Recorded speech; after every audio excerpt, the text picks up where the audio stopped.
prestação de contas do segundo quadrimestre do ano de 2018 da Secretaria de Estado da Saúde. Convidamos para compor a mesa as seguintes autoridades: Excelentíssimo senhor vice-presidente da Comissão de Saúde da Assembleia Legislativa do Estado de Santa Catarina, deputado estadual Fernando Coruja.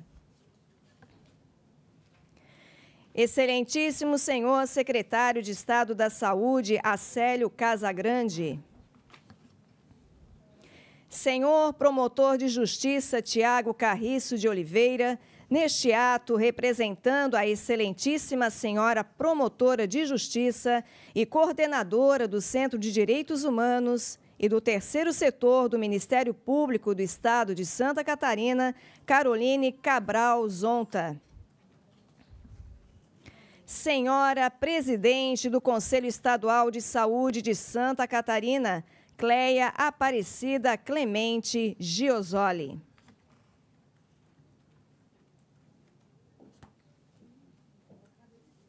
Neste momento, registramos a presença das seguintes autoridades: Senhora Superintendente de Serviços Especializados e Regulação da Secretaria de Estado da Saúde, Karen Cristine Geller Leopoldo. Senhor Diretor de Vigilância Epidemiológica da Secretaria de Estado da Saúde, Eduardo Macário. Senhor Coordenador do SAMU de Santa Catarina, Coronel Aldo Batista Neto. O cerimonial convida o vice-presidente da Comissão de Saúde da Assembleia Legislativa do Estado de Santa Catarina, excelentíssimo senhor deputado estadual Fernando Coruja, para a abertura oficial e a presidência dos trabalhos desta audiência pública. Uma ótima audiência a todos.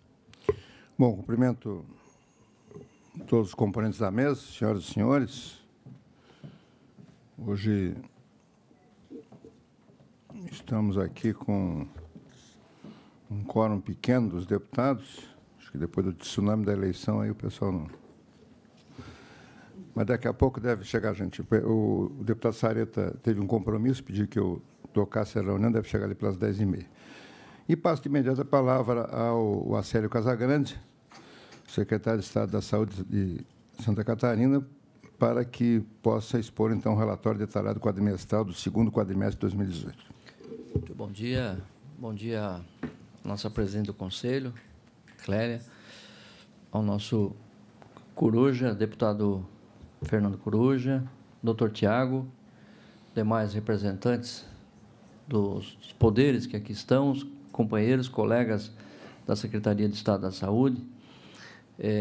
Nessa caminhada de poucos meses, nós estamos aqui hoje apresentando esse quadrimestre com dados significativos de uma gestão pautada em indicadores, em planejamento estratégico e com indicadores baseados na regionalização da saúde em todo o estado de Santa Catarina, de forma que nós vamos passar a apresentação à nossa superintendente de Planejamento e Gestão, a Grace, e à medida em que ela faz a apresentação, as dúvidas que forem surgindo, a gente vai fazendo os esclarecimentos.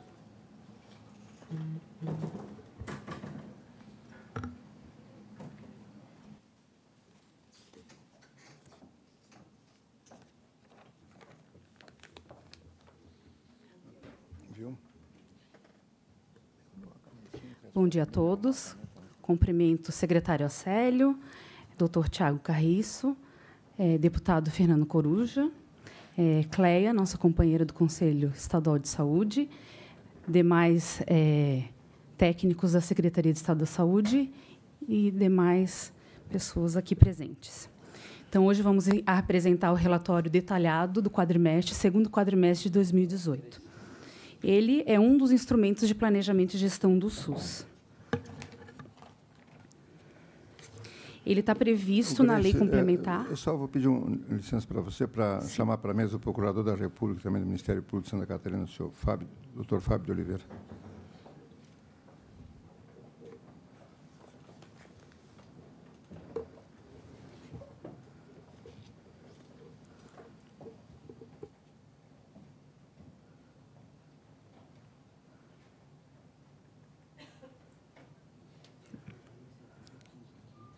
bom, doutor Fábio?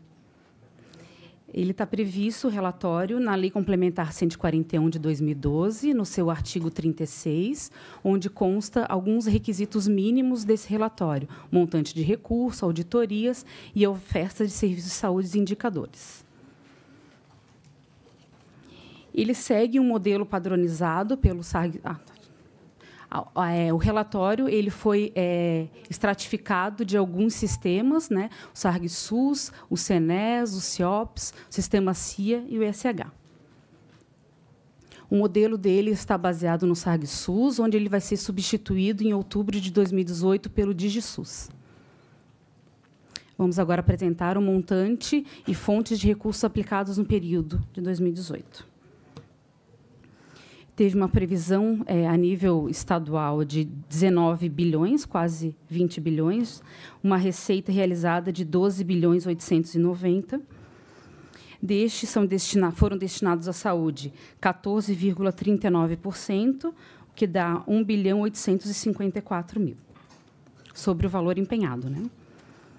Total de despesas com ações de saúde na fonte do Estado teve uma dotação orçamentária anual de 2 bilhões 865, despesas acumuladas até o período de 1 bilhão 854, que isso são os 14,39%, despesas liquidadas 1 bilhão 670, despesas pagas 1 bilhão 501.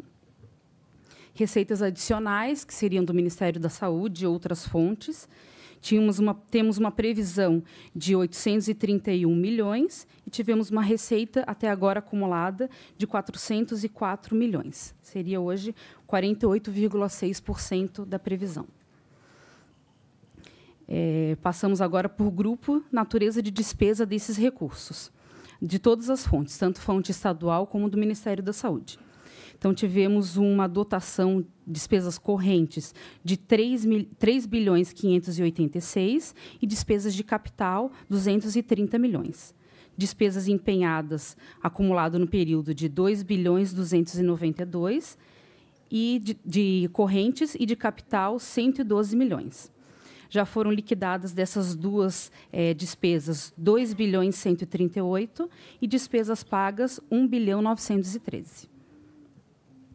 Colocando esse mesmo recurso por subgrupo, temos ali na atenção básica, assistência hospitalar e ambulatorial, suporte profilático e terapêutico, vigilância sanitária, vigilância epidemiológica e outras subfunções. Também segue os mesmos números.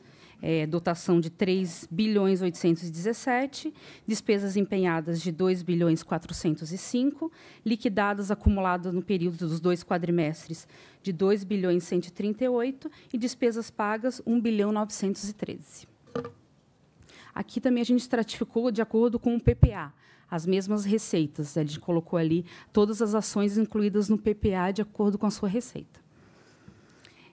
Montantes de recursos aplicados, despesas não computadas nos 14%. Temos aqui os inativos, né, que são do IPREV, as despesas de assistência à saúde, que também não temos nada computado, e despesas custeadas com outros recursos, Ministério da Saúde, Pacto, entre outros. Temos uma dotação orçamentária nessa área de 951 milhões, despesas empenhadas 550 milhões, liquidadas 468 e pagas 447 milhões. Execução de restos a pagar não processados escritos e com disponibilidade de caixa em 2017. Tínhamos escritos 989 mil, cancelados 387 mil e pagos, já foi pago a totalidade, 602 mil. Temos uma dívida apresentada pelo Tribunal de Contas, apurada em 30 de setembro de 2017, de 1 bilhão e 83 milhões. Até 30/6, nós levantamos essa dívida, estava em 792 milhões. Tivemos uma redução aí de 27 milhões. E até hoje, ali, em vez de débitos 27%, débitos não é 30/6, é 30/8. Então, hoje já pagamos desse montante de 792 milhões, 280 milhões. Ainda temos a empenhar em exercícios anteriores, 367 milhões, e a pagar de resto de 2017, 143 milhões. Isso são recursos que não estavam disponibilizados em caixa. Auditorias do segundo trimestre. Tivemos 79 processos novos, 151 processos concluídos e arquivados, 2 encaminhados ao Ministério Público, nenhum a órgão de classe, 9 notificações, 261 ainda encontram em andamento, nenhum ao Tribunal de Contas, nenhum termo de ajuste sanitário e 14 auditorias realizadas em loco, pela equipe central da Secretaria. Produções no período do segundo quadrimestre. Aqui é importante levantar que a gente tem um problema entre o sistema oficiais, que seria o sistema, o CISH, entre outros, com a lei. Né? A gente não consegue, aqui na lei, diz que a gente tem que apresentar até o final de setembro. Final de setembro, a gente ainda não tem os dados de agosto. Então, a gente fica prejudicado nesses dados apresentados, mas a gente faz a maioria por uma média apresentada nos outros meses. Atenção básica, nós realizamos no trimestre 45.099 procedimentos. Vale lembrar que a atenção básica já foi assumida por todos os municípios. Aqui, basicamente, é o HU, o CEL do HU, Centro Odontológico do HU. Cofinanciamento da atenção básica. Em 2017, nós pagamos o total de 19 milhões e este ano já estamos em 54 milhões. Aqui a cobertura populacional da estratégia da saúde da família. Ali em verde são de que tem 90% a 100%, os amarelos de 70% a 89%, laranjas de 50% a 69% e os vermelhos, os preocupantes, de 0% a 50%. Hoje, a nossa cobertura total de estratégia da saúde da família é 79,56%. Cobertura de equipe da saúde bucal, temos ali também no mapa, verde de 90% a 100%, amarelos 50% a 89%, vermelhos até 49% e os cinzas não possuem equipe de saúde bucal. No outro mapa, o centro de especialidades odontológicas, ali os cinzas onde não possuem, o laranja é onde é a referência e o amarelo onde encaminha para essa referência. Sobre o telesaúde, é um instrumento muito importante, principalmente no fortalecimento da atenção básica. Ele é um instrumento que nos ajuda a zerar fila, a qualificar o acesso a especialidades, entre outros. Hoje, nós estamos com diversas especialidades já no telesaúde e diversas especialidades que já zeraram a fila. Sobre as nossas teleconsultorias, temos ali o desempenho da região sul, onde mostra Santa Catarina está bem à frente, com 6.920 atendimentos, passa no Paraná 2.988 e o Rio Grande do Sul 985. Total, 79% das teleconsultorias foram respondidas em 72 horas. Sobre a atenção psicossocial, tivemos uma produção ambulatorial de 444, hospitalar 2.794, total de 3.238. Vale lembrar aqui também que a atenção básica é responsável pela psicossocial, com exceção das internações que ainda estão em hospitais da gestão do Estado. Em maio, nós fomos agraciados pela portaria do Ministério da Saúde, que desenvolvemos o Plano Estadual de Prevenção ao Suicídio. Nós tivemos entre os 6 estados, nós do Sul somos um dos maiores estados com suicídio, entre pessoas de 40 a 59 anos, com destaque ao Alto Uruguai e ao Extremo Oeste. Aqui passamos mais ou menos a linha de cuidado da saúde mental apresentada nesse plano, a prevalência, o total de população. Também aqui o manejo da saúde psicossocial. Próximo mapa, onde encontra os CAPs, ali em branco, onde não possui, verde, onde possui, e amarelo, onde encaminha para esses que possuem. Vigilância em saúde, também tivemos uma ação de 3.342 procedimentos. Também a vigilância em saúde está em praticamente todos os municípios, só 3% dos municípios ainda encontram-se na SES. E esses são os procedimentos da vigilância estadual. do período. Então, aqui, como eu falei, ainda 3% dos municípios não pactuaram, 97% já levaram a gestão da vigilância sanitária. Ações da vigilância sanitária de monitoramento em 2018. Então, monitoramos o CISÁgua em todos os municípios, 295 municípios. Capacitamos, no segundo quadrimestre, 175 profissionais, numa meta de 40. Supervisionamos 157 municípios e monitoramos e gerenciamento de notificações em 100% deles. Vigilância epidemiológica, quanto gastamos ali e fizemos com imunobiológicos, vacinas foram 7.060.000, soros 4.000, imunoglobinas 2.000, total investido 93 milhões. De insumos, seringas e agulhas foram 10 milhões, cartão de adultos e infantil 491.000 e o que foi investido 948 mil.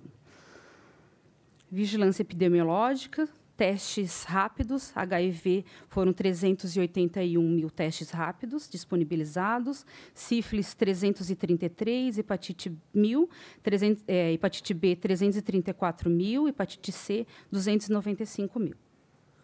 Insumos de prevenção, preservativos masculinos 7 milhões foram distribuídos, femininos 121.000, lubrificante 773 e fórmula infantil 2.293.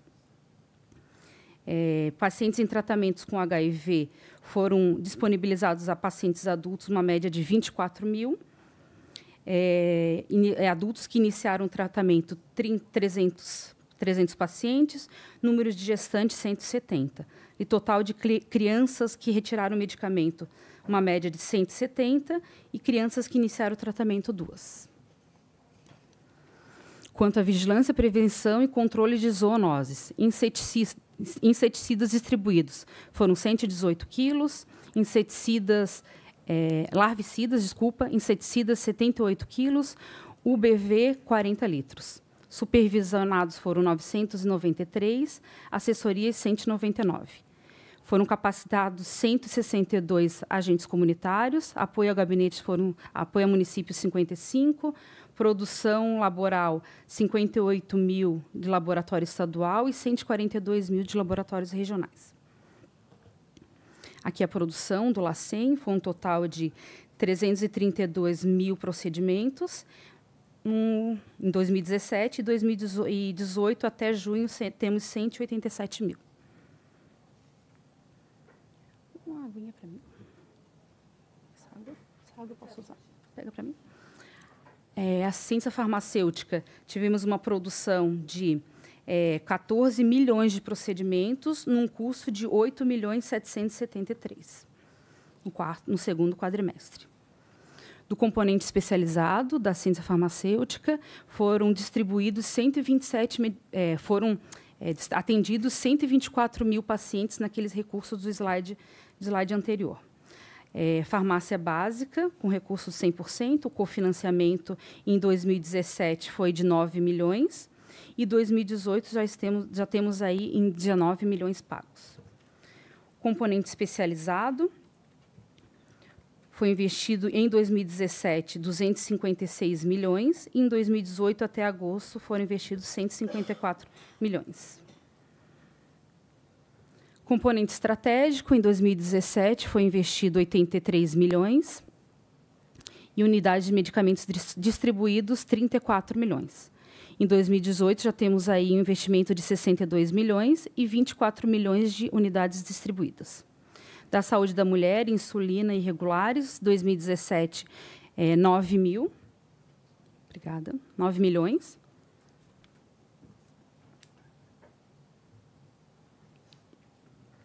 E 1.698.000 medicamentos distribuídos em 2017. 2018 já temos um investimento aí de 6 milhões e distribuído 1.175.000 medicamentos. Medicamentos oncológicos e opioides, em 2017 tivemos um investimento de 25 milhões, distribuídos 1.797.000 medicamentos. 2018 estamos aí até agosto 20 milhões. E medicamentos distribuídos, 1.200.000. Urgência e emergência, nossa produção nos nossos hospitais sob gestão estadual. Teve uma quantidade no ambulatório de 32 mil procedimentos, nas internações 523 mil procedimentos, no total 555 mil procedimentos só na urgência e emergência. O gráfico mostra, de janeiro a abril de 2018, 62% desses atendimentos em cirurgias eletivas, eram de urgência e 38% eletivos. O gráfico mostra um outro perfil já de maio a julho, com 57% de urgência e o aumento para 43% de eletivo. O SAMU, temos aqui 12 minutos o tempo médio de atendimento do SAMU, 43 mil ligações recebidas, a média mensal, 317 mil atendimentos, uma média mensal anual, 26 mil atendimentos, 833 atendimentos diários, uma média de 27.800 atendimentos por mês, o SAMU. Aqui todos os pontos onde se encontram os SAMUs em todas as suas complexidades. Atenção ambulatorial e hospitalar especializada. Produção ambulatorial e hospitalar especializada. Tivemos um total nas nossas unidades, na nossa gestão, 17 milhões de atendimentos, o hospitalar 87 mil, um total de 17.696.000 atendimentos. Nossa rede hospitalar, leitos SUS, de todo o Estado, temos 11.891 leitos SUS, leitos não SUS, 2.893, total de leitos, 14.784. O mapa aqui mostra a resolutividade de cada macro-região. Então, todos encontram-se no índice acima de 85% de resolutividade, ou seja, elas não precisam encaminhar para outras macro-regiões, elas mesmas se resolvem, né? Temos aqui o destaque da Grande Florianópolis, que é o maior dos índices, em 98,19. Nossa capacidade instalada de serviços habilitados em alta complexidade, então quase todas as macro-regiões são autossuficientes na alta complexidade, com exceção da gastroplastia e da gestação de alto risco. Gestação de alto risco, temos 3 processos no Ministério da Saúde para habilitação de hospitais. Central de regulação ambulatorial, temos 211 centrais municipais e uma central estadual. Em março de 2017, nós tínhamos 229 especialidades e subespecialidades reguladas. Hoje, nós temos 413 especialidades e subespecialidades reguladas, sendo 93 em consultas e 120 em exames. Aqui nesse gráfico mostra como subimos os procedimentos regulados, né? Em 2011, nós tínhamos 27.576 só na nossa central estadual. E hoje nós temos 186 mil procedimentos regulados, até agosto de 2018. Esse outro mapa mostra o agendamento e a demanda reprimida. Então, ali a pizza maior ali mostra são as centrais municipais, que foi atendido 6 milhões, o total foi 7 milhões e 300. 6 milhões e 500 já foram atendidos e ainda está para ser atendido 500 mil. E na central estadual, temos um total de 551 mil, dos quais 368 mil já foram atendidos ou agendados. Aqui é bom falar que, em 2017, nós tivemos um índice de absenteísmo de mais de 30%. Algumas informações complementares sobre os nossos... Oi? Procedimentos, não são pacientes, né? Volta ali, Nardelli. Vale frisar que são procedimentos. Um paciente pode ter um ou mais procedimentos. Então, aqui são procedimentos que ainda encontram-se aguardando agendamento, mas que estão regulados, né? Hospitais próprios... Pode passar, Nardelli.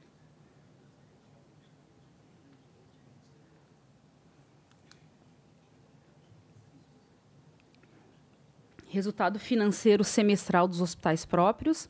Então, nós tivemos uma média mensal de 91 milhões nos nossos hospitais próprios e tivemos uma receita de 18 milhões, o que equivale a 19% de receita do que comparado com as despesas. A nossa taxa de ocupação dos nossos hospitais próprios é cerca de 78%, e o total de atendimentos no semestre foi de 98.690 atendimentos, uma média mensal. Quanto às OS, tivemos uma despesa de 28 milhões e uma receita de 8 milhões, o que equivale a 28%. Também as OS têm uma taxa de ocupação média de 80%, e total de procedimentos, uma média mensal de 170 mil. Aqui destacamos alguns procedimentos que tiveram uma evolução. Então, destacamos ali a mamografia, um aumento de 43%, a oftalmologia, 86%, e a quimioterapia, 60%, de aumento comparado 2017 com 2018.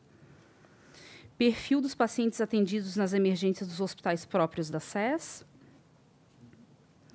Então, destacamos ali o maior índice é a pediatria, depois seguida da ginecologia e obstetrícia, e depois ortopedia e trauma. Então, tivemos na emergência 320 mil procedimentos.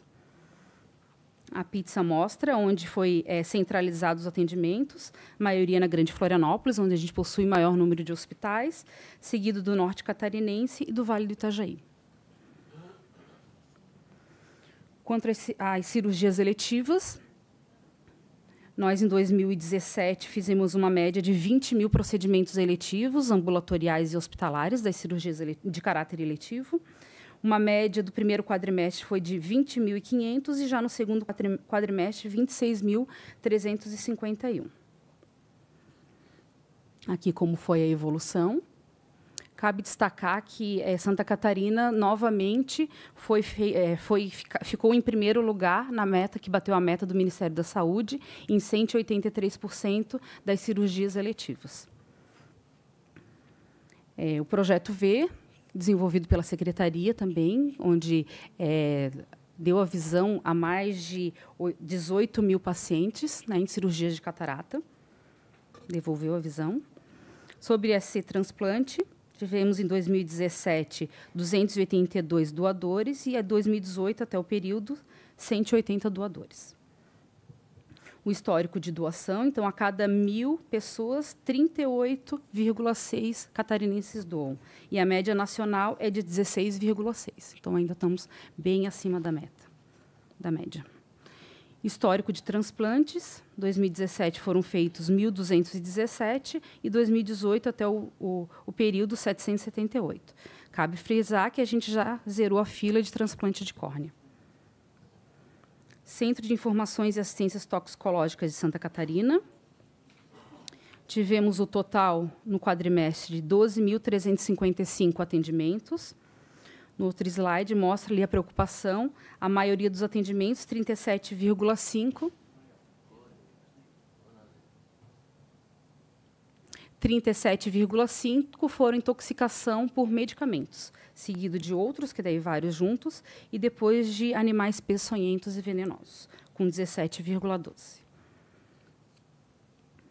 Telemedicina, na telecardiologia, nós temos 332 pontos em 295 municípios. Total de laudos do primeiro quadrimestre foram 72 mil e já nesse quadrimestre 84 mil. Teledermatologia, 305 pontos em 289 municípios. Total de laudos em 2016 e no primeiro quadrimestre de 2018, 9 mil e no segundo, 11.624. Quanto aos exames de diagnósticos, radiologia, nós temos 14 municípios, onde foram armazenados 69 mil procedimentos no primeiro quadrimestre de 2018 e no segundo quadrimestre, 88.212. Nos hospitais públicos, temos isso em 12 hospitais. Foram armazenados 179 mil no primeiro quadrimestre e 182 mil no segundo quadrimestre. Quanto à TFD, passagens fora do Estado, em 2017, nós gastamos 5.113.000 e 2018, até agosto, já foi gasto 3.865.000. alguns indicadores importantes de saúde: mortalidade prematura por DCNT, cobertura vacinal, mortalidade infantil e municípios infestados pelo Aedes aegypti. Então, nessa pizza, o que a gente demonstra? A proporção de óbitos e taxa de mortalidade prematura, de 30 a 69 anos. Ainda temos ali, das doenças crônicas não transmissíveis, 60% delas, que seria cardiovascular, o câncer, doenças respiratórias crônicas e a diabetes. Cabe frisar que o maior índice ainda é o de câncer, com 28,7% da mortalidade prematura. Taxa de mortalidade prematura, então, algumas variações de 2010 a 2017, algumas aumentaram, mas o câncer ainda continua subindo em 2,6%. Aonde se encontram essas maiores taxas, né? A gente mostra ali no Planalto Norte, Meio Oeste, a Serra e a região Sul, que são os maiores índices do estado. Os 4 fatores de risco, né, que permeiam essas doenças crônicas não transmissíveis, que é o tabagismo, alimentação inadequada, uso nocivo de álcool e atividade física insuficiente. Cobertura vacinais em crianças menores de 1 ano a 1 ano em 2018. Nós tivemos todos os índices acima de 70%, com destaque abaixo só a febre amarela, 46%, porque somente 162 municípios, que foi a recomendação do Ministério da Saúde. Ali sobre influenza, a meta do Brasil foi 90,8%, nós atingimos a meta, né? E destacar ali o idoso, né, 101%, e ainda as crianças e as gestantes ficaram menor índice, 76%. A polio e o sarampo, também o estado de Santa Catarina bateu a meta, né, do Ministério da Saúde, que era 95%, nós ficamos na polio com 104%, quanto ao Brasil, 97%, o sarampo em Santa Catarina, 104%, no Brasil, 97%, e Santa Catarina foi o segundo maior cobertura vacinal do Brasil. E somente 6 municípios não atingiram essa meta e foram aplicadas 707 mil doses. E das outras vacinas ali da influenza, foram aplicadas 1.943.000 doses. Mortalidade infantil no Brasil, aí temos o mapa do maior índice de mortalidade. Mais preocupante a região mais escura ali, que é a Serra e a Blumenau e a Concórdia. Nosso índice de mortalidade infantil, estamos em 9,9 a cada 1.000 nascidos vivos, e o Brasil está em 14,9. Contra o Aedes aegypti, em 2017, tivemos 63 municípios infestados, 2 casos de dengue, nenhum de chikungunya e nenhum de zika. Este ano, até agosto, já tivemos 74 municípios infestados, 33 de dengue, 4 chikungunya e nenhum de zika. Então, obrigada. Estamos à disposição, os técnicos, para pergunta. Podemos abrir o debate.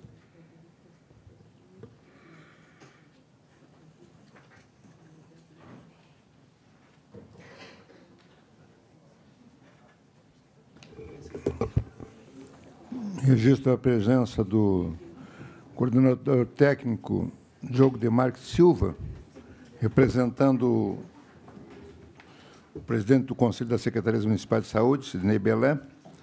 Convido para fazer parte da mesa o deputado Vicente Caro Preso, ex-secretário estadual de Saúde. Bom, de imediato,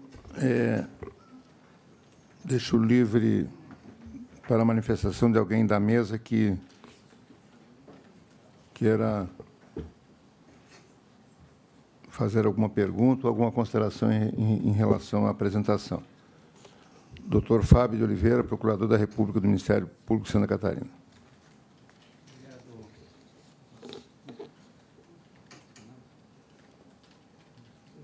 Agora, não sei se agora sim.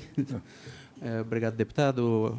Agradecer o convite aqui ao Ministério Público Federal, saudar a presença dos trabalhos e todos os demais presentes na mesa e o público presente aqui na audiência.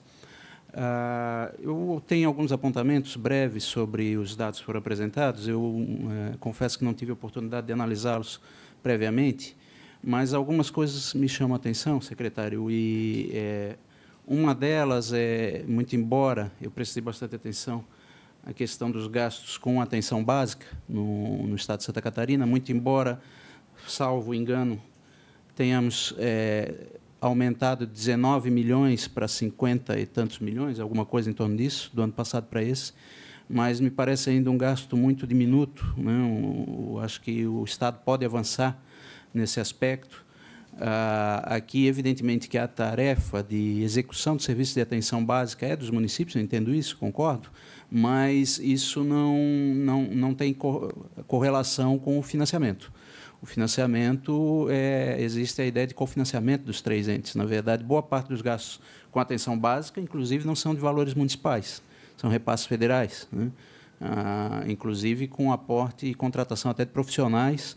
No caso do programa Mais Médicos, é um exemplo, mas não apenas, né? Toda a estratégia de saúde da família é aporte de recursos significativos da União. Então, me parece que o Estado de Santa Catarina poderia avançar um pouco nisso. Eu acho que, em termos proporcionais, se não me falha a memória, também os números aqui podem escapar, mas foi aplicado cerca de 2 bilhões de reais em saúde pelo Estado, contra 59 milhões de gastos na atenção básica. Então, acho que aqui o Estado de Santa Catarina poderia avançar. Esse é um ponto que eu faço uma ponderação. A segundo ponto de ponderação que eu lanço aqui, e aí não ficou claro para mim na apresentação, e eu até questionava aqui, não sei se, desculpa o seu nome, mas questionava sobre, no momento da apresentação, sobre a questão dos gastos na atenção farmacêutica, na assistência farmacêutica, principalmente na assistência farmacêutica, muito embora isso não seja um problema exclusivo dessa área, com a questão da judicialização. Ali tinham os números dos gastos totais do município, do Estado, perdão, inclusive com atenção especializada, componente especializado, mas não ficou destacado, não ficou muito claro o gastos com a judicialização.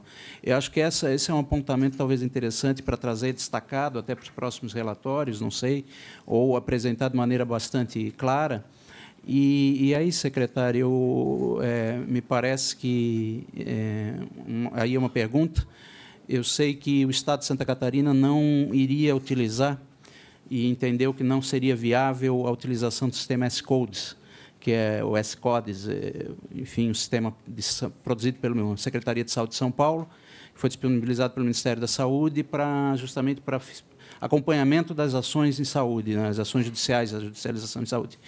E havia um problema técnico, parece que o S-Codes não conseguia captar os dados do CIASC, que tinha sido produzido pelo CIASC, então Santa Catarina estaria trabalhando, a última informação que eu tive, de que estaria trabalhando num outro sistema para fazer esse levantamento. Para nós, e principalmente nós do Ministério Público, isso é muito relevante, ter um sistema e uma ferramenta como esse S-Codes em operação no Estado, eu não sei se já há, a última informação que eu tinha é que isso não tinha sido aplicado, porque, além dele controlar o gasto, o fluxo, estoques e até viabilizar mais facilidade na contratação e aquisição de volumes de medicamentos, ele também viabiliza a detecção de fraudes, ele ajuda na detecção de fraudes, o que para nós é fundamental.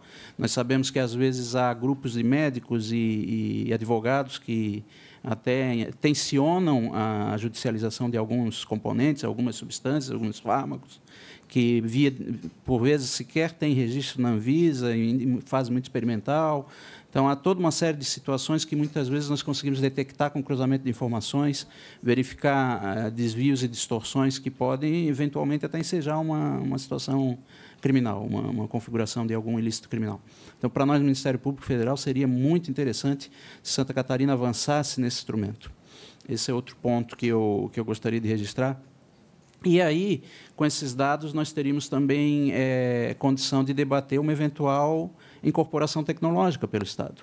Aqueles fármacos, eventualmente, eu acho que nós já avançamos com os NATs, está em operação em Criciúma, acho que aqui em Florianópolis, aqueles fármacos que o Estado já vem fornecendo reiteradamente por decisões judiciais que já se tornam rotineiras e já se sabe que o Estado será condenado, talvez seria o caso de se discutir uma incorporação tecnológica para redução de custos. Mas, para isso, a gente precisa ter uma análise de dados, de estatísticas. Então, de novo, retorna àquele ponto de um sistema de informação bem estabelecido, nos auxiliaria muito nisso, se é que já não se avançou e não se resolveu isso.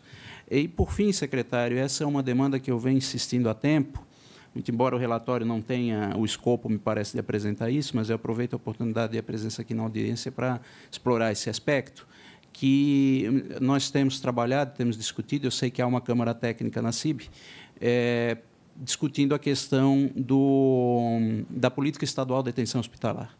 Né? Isso é algo que me é muito caro, muito importante, porque nós vemos todas as dificuldades. O senhor sabe que eu participei, acompanhei a discussão da contratualização do Hospital São José em Criciúma, foi bem traumático até para a Secretaria. O ex-secretário, o deputado Vicente Caro Preso, também acompanhou isso, teve empenhado no ano passado, retrasado, toda a equipe da Secretaria de Saúde, e a gente percebe que há uma ausência de uma política estadual, uma política que planeje a rede hospitalar do Estado, que estabeleça e referencie os hospitais, estabeleça um critério claro, até a partir de necessidades também epidemiológicas e de fluxo, enfim, né? E estabeleça um critério de financiamento muito claro. Nós vemos que há uma dificuldade. O Estado de Santa Catarina ele não tem um critério muito claro de aplicação de recursos. E aí também, novamente, abre espaço para fraudes, né? Isso é outra preocupação que o Ministério Público Federal tem. Todos os colegas presentes sabem, isso foi noticiado publicamente. Recentemente, nós tivemos uma atuação com escopo criminal no Hospital de Chapecó, né? Foi uma operação do Ministério Público Federal envolvendo aquela unidade hospitalar. Então, se temos um critério claro de distribuição de recursos, isso também dificulta, muito embora não garanta, não necessariamente, mas garante a proteção da aplicação correta dos recursos, né? E distribuição equânime também nas regiões, que é sempre uma questão que é muito suscitada nesses debates, né? Um hospital sempre acha que ganha menos do que o outro. Então, se tivéssemos um critério claro de distribuição de recursos, algo similar ao que faz a União, talvez, com portarias, com produtividade. Aqui se trabalha com essa ideia de incentivo. A mim me é muito desconfortante, né? Criciúma, isso foi debatido muito. Chegou-se a um valor, em acordo à época com o secretário Caro Preso, de 750 mil de incentivo para o Hospital São José, e não se tinha exatamente uma metodologia, porque se chegou àquele valor, foi o que foi possível numa negociação muito dura, né? Então, essa ausência de um critério a partir de produtividade, eficiência, metas, nos é muito incômodo. Então, talvez esse seria também um avanço. E, finalmente, para encerrar, é só um outro questionamento, aí, talvez até mais para a área técnica. Foi referenciado que há um problema com a gravidez de alto risco ou gestação de alto risco. Há algumas áreas de Santa Catarina, algumas regiões que não têm atendimento, e eu gostaria de questionar, porque foi falado que há 3 pedidos de habilitação do Ministério, né, estadual. E, se possível, falar aonde são e até se o Hospital Santa Catarina, eu estou olhando mais para o meu quintal, né? Embora aqui eu não estou na função de procurador de Criciúma, eu venho representando a nossa Procuradoria Regional em todo o Estado. Eu sou Procurador Regional de Direito Cidadão Substituto, mas atuo também em Criciúma, e aí não sei se é o caso, porque eu sei que o Hospital Santa Catarina está em vias e se é um desses 3, aí é uma pergunta bem pontual, bem objetiva. Então, agradeço mais uma vez, secretário, os deputados, e a presença e a oportunidade. Parabenizo pela iniciativa e pelos dados apresentados. Secretário Casagrande. Muito bem.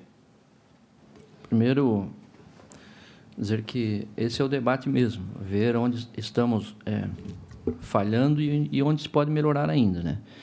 Com relação à atenção primária, eu que fui gestor municipal por 2 mandatos, lá em Criciúma também, sempre defendi e fui um dos pioneiros do programa Saúde da Família, depois das UPAs, enfim, uma série de programas, né, como é o SAMU hoje, que era o Disque Ambulância 192 na época, e já, como o doutor Caro Preso saiu, também foi estimulador da unificação do Corpo de Bombeiro com o SAMU. Lá atrás a gente já tinha detectado que seria muito mais rápido e econômico fazer o SAMU e o Corpo de Bombeiro juntos, unificando, para não ter chamamento e desvio de dinheiro público, não bem a palavra desvio, mas o desperdício de dinheiro público, quando se chamava, secretário Coruja, o bombeiro e depois o SAMU, ou o SAMU e o bombeiro, e os dois, muitas vezes, iam socorrer um único paciente. E a atenção primária, ela merece, sim, todo o cuidado, né? Ela merece toda a atenção. Tanto é que esse ano nós estamos rigorosamente repassando os valores de 10 milhões por mês aos municípios com relação à atenção da farmácia básica e do cofinanciamento da atenção primária, rigorosamente em dia. Nós não atrasamos sequer um mês esse repasse. Ainda é pouco? Considero que sim, né? Mas se considerar também os medicamentos especializados que cada município recebe, se considerar a oxigenoterapia, que também o oxigênio é fornecido pelo Estado dentro de um programa de compartilhamento com o COSEMES, né? Se considerarmos os ostomizados, que também seriam de responsabilidade dos municípios, o Estado repassa também esses recursos, ainda é pouco perto do que pode fazer. Se a atenção primária for bem feita, se a prevenção for bem feita, ontem nós lançamos o nosso programa e uma parte de cumprimento da lei do Coruja, que é a lei da questão das insulinas, dos análogos de insulinas. Início de novembro a gente começa a fazer a distribuição dos análogos de insulina em todo o estado de Santa Catarina. Se considerar um programa interessante, importante, vai precisar de um controle efetivo dos grupos de hipertensos, dos grupos de diabéticos, para poder não apenas entregar o análogo de insulina, mas também ter um controle da atividade física dele, um controle da alimentação dele. Então, tudo isso, a atenção primária é fundamental. Acho que esse é um planejamento estratégico que, com o COSEMES, dá para discutir avanços aí em valores e repasses em parcerias. Essa é a parceria mais importante que eu considero para um gestor estadual. Da mesma forma, vou partir aqui para a política de atenção hospitalar, depois a questão da judicialização, acho que a Maria Tereza poderia nos auxiliar.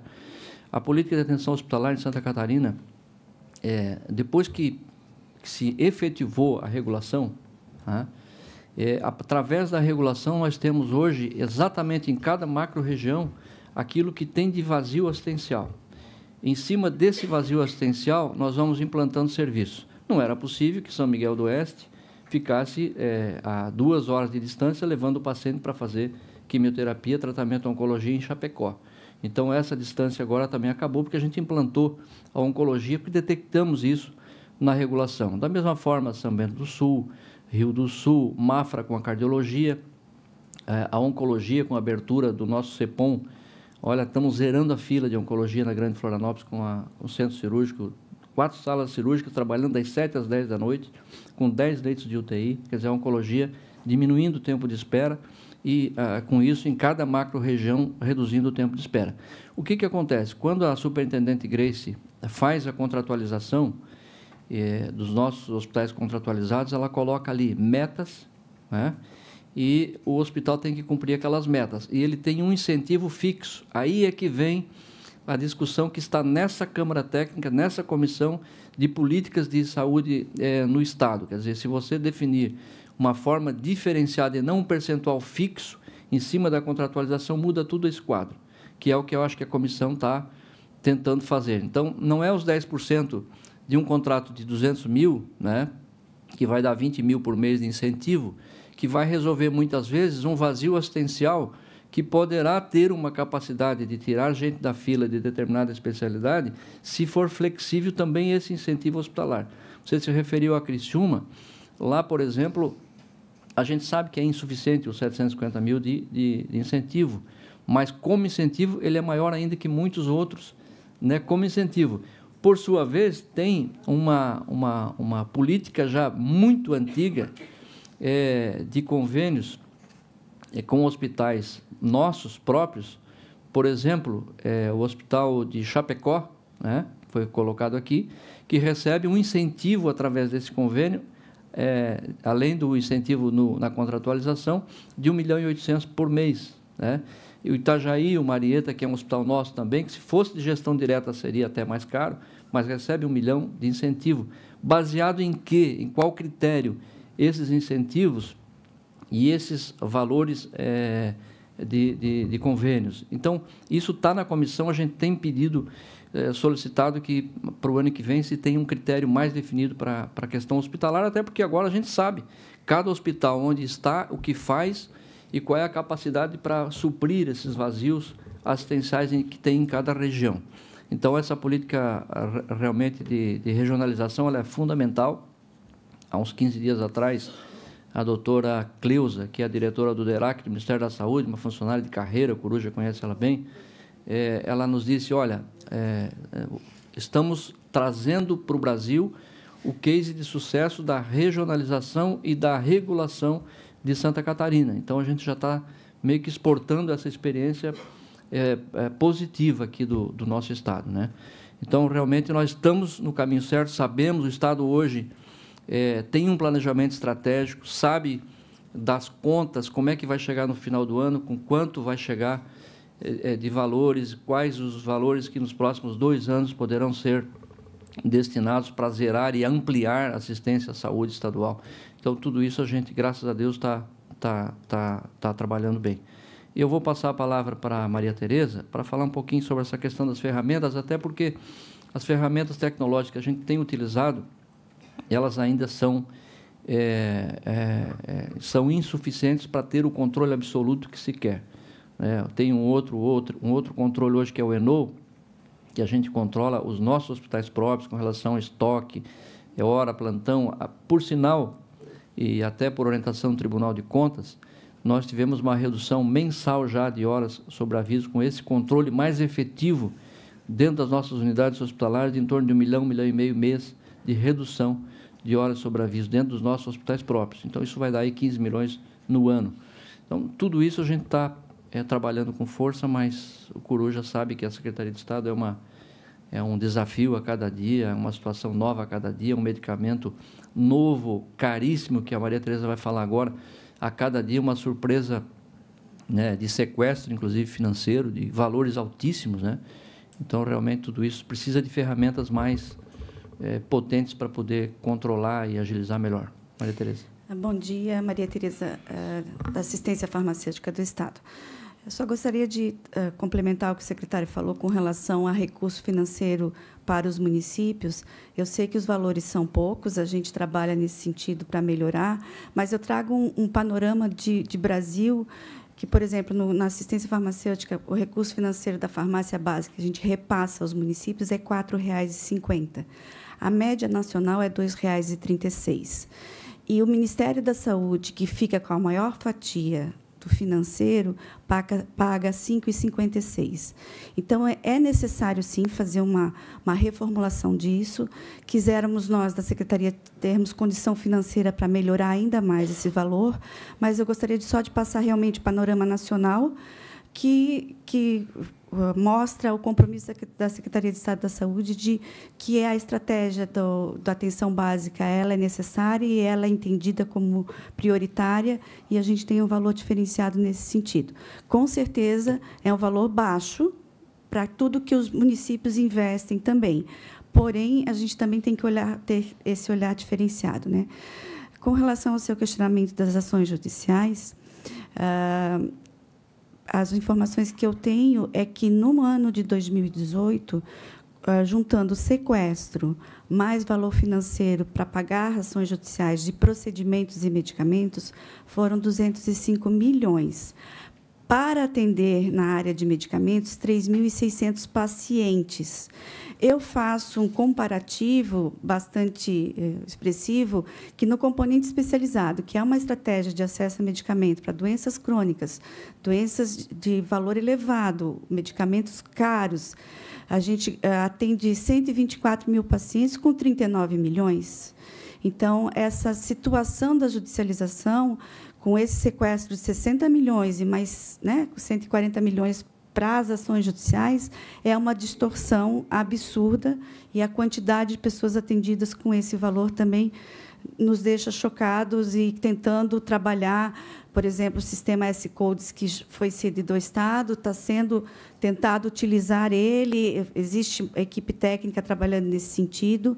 Não que a Secretaria de Estado da Saúde não tenha sistema de gerenciamento das demandas judiciais, nós temos um sistema bem antigo, que a gente chama de MEJUD, mas ali a gente tem o controle do paciente que está cadastrado, qual é o medicamento que ele está utilizando, e auxilia para fazer as compras também, né? Porque todo e qualquer consumo de medicamento judicial que a gente tenha já consolidado na Secretaria, nós fazemos ata de registro de preço.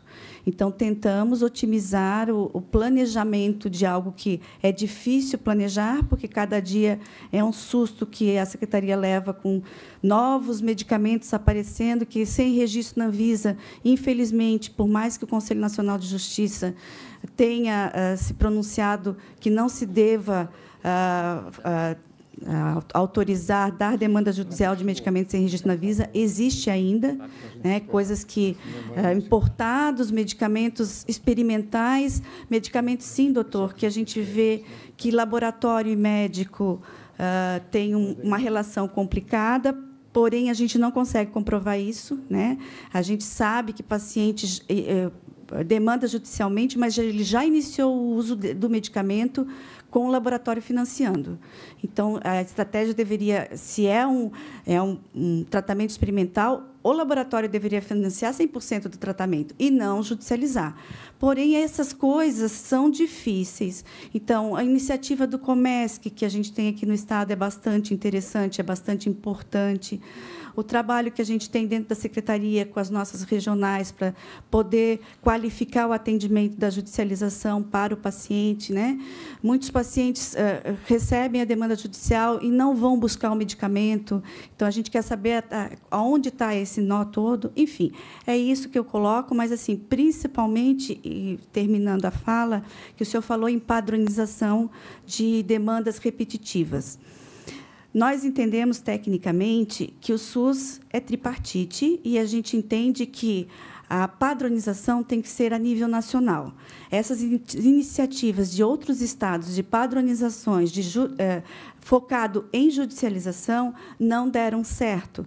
E a gente vê uma evolução do SUS, que antigamente tinha a CITEC, que era uma secretaria de incorporação muito tímida no Ministério da Saúde, e, com o advento da CONITEC, a coisa está andando mais rápido.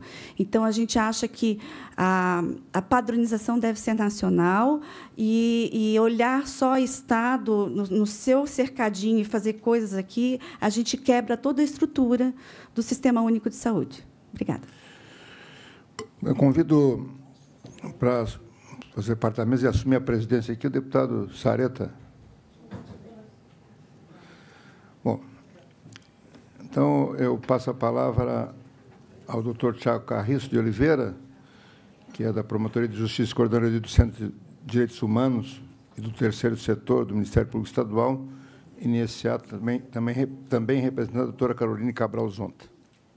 Obrigado, deputado. Bom, agora está ligado. Bom dia a todos. Agradeço inicialmente o convite do Ministério Público Estadual para estar presente aqui nessa audiência. Cumprimento a todos na pessoa do deputado Coruja. Tenho só 4 pontos para questionar, e alguns não é nem questionar, é talvez fomentar. O primeiro deles se refere aos repasses das próteses dentárias. Pelo que a gente constou na Promotoria de Justiça, eu acho que ele está atrasado desde julho. Eu queria só confirmar se realmente há um atraso nesse repasse aos municípios do pagamento das próteses dentárias. Pelo sistema que a gente consulta, há um atraso. E como houve um grande trauma aí no passado com relação a esse repasse feitos aos municípios, quando há algum atraso, a gente já acende a luz vermelha. Então, não sei se é possível depois me responder se há uma perspectiva de retomar os repasses da prótese dentária. Eu tenho até a imagem do site aqui, se quiserem. Depois de julho, ele não foi mais pago. O segundo ponto que eu queria destacar aqui, aproveitar a oportunidade da presença de alguns deputados, especialmente o deputado Coruja, sobre a necessidade de, talvez, a Assembleia Legislativa colocar em votação o projeto do deputado Coruja, que tratava do 10º da saúde, vamos chamar assim. Quando o projeto foi encaminhado à Assembleia Legislativa, ele foi aprovado aqui por unanimidade, nós estávamos presentes nas 2 sessões. O governador vetou referido projeto, imagino que deva haver uma questão política bem grande por trás disso, mas como teremos um novo governador assumindo agora em janeiro, eu imagino que seria bem interessante ele já assumir com essa previsão, essa expectativa e essa obrigação, digamos assim, de fazer o repasse na política pública, que talvez seja a mais importante do Estado de Santa Catarina. Então, faço a provocação a todos, nos colocando, inclusive, à disposição, colocando o Procurador-Geral de Justiça à disposição para as reuniões que sejam necessárias, porque vemos isso como uma grande prioridade. O meu penúltimo ponto, talvez também para fomentar, tivemos uma reunião há poucos dias atrás com o secretário estadual e ali, mais uma vez, foi levantada a possibilidade do Centro Especializado de Oftalmologia na Grande Florianópolis. Eu sei que só se passaram 7 dias desde a nossa reunião, então ainda é cedo para talvez questionar alguma coisa, mas como acho que é do interesse de todos e talvez em uma semana já se tenha levantado algo, eu acho que seria talvez uma oportunidade boa de compartilhar com todos qual é a expectativa do Centro Especializado de Oftalmologia, até porque estamos na Assembleia, isso vai depender de valor. Seria importante o deputado Coruja também ter conhecimento disso, o deputado Neudi Sareta também ter conhecimento disso, já que hoje a oftalmologia se destaca como a maior fila de espera do Estado de Santa Catarina, da Grande Florianópolis, e acredito eu que depois da vida, da saúde e do direito à vida, se algum de nós aqui tivesse que lutar por um segundo direito relacionado à saúde, eu acho que nós perderíamos o olfato, perderíamos o tato, perderíamos a fala, perderíamos a audição, perderíamos grande parte do que é possível, mas a visão realmente seria um aspecto trágico na vida de todos nós. Então, evidente que a oncologia é fundamental, é difícil debater prioridades na questão da saúde, mas se não bastasse a importância da visão na vida das pessoas, o fato é que a oftalmologia hoje está em primeiro lugar na fila de espera no Estado de Santa Catarina, também em primeiro lugar na cidade de Florianópolis, e por isso que eu acho que é importante a gente trazer isso para essa oportunidade que a gente tem aqui na Assembleia, só 3 vezes por ano. Eu acho que isso é salutar. Se o secretário puder fazer a gentileza, talvez compartilhar com os deputados o que se pensa, talvez a gente engaja mais atores nesse projeto tão importante para o Estado de Santa Catarina. E o último ponto que eu quero trazer, esse nós temos prazo ainda, mas como estamos aqui tratando de valores, de expectativa, e talvez já para que se organize para o próximo quadrimestre, se refere à audiência que teremos judicialmente no dia 22 de novembro, para tratar do atraso dos repasses feitos aos municípios, a questão que foi um trauma para todos nós nos últimos tempos, principalmente aqueles que se envolvem mais com os municípios. Tivemos um atraso extremamente grave, que foi regularizado, graças à competência da equipe, de muitas pessoas envolvidas, mas o fato é que os valores que ficaram a pagar ainda não foram sanados, e acho que seria importante esclarecer qual é a expectativa que há para esses repasses.